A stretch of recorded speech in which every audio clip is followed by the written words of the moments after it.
sadya unta ang inyong mga kasing-kasing, kay ang Ginoo mamati sa kabus ug sa mga iyang gigapos, dili siya mutamay.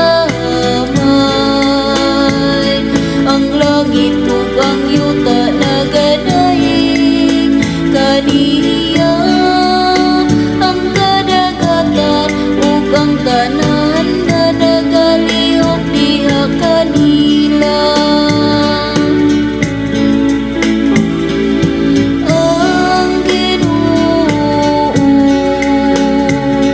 mamati sa